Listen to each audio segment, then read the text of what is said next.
So black hole के बारे में तो हम सभी लोगों को पता ही है, और आपने ये वाली इमेज भी देखी होगी ब्लैक होल की, जो नासा ने कैप्चर की थी। पर अभी रिसेंटली उन्होंने ब्लैक होल के जो मतलब साउंड ऑडियो है उसको रिकॉर्ड किया है।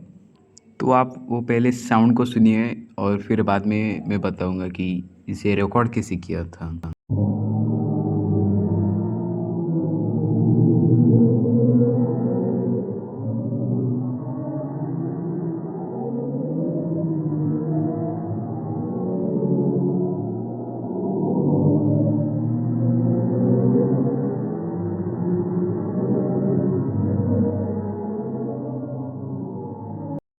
सो स्पेस में तो वैक्यूम है, फिर ये साउंड कैसे रिकॉर्ड की थी?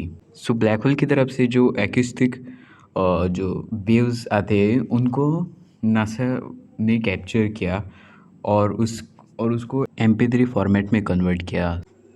So thank you for watching this video and make sure you join my Discord server.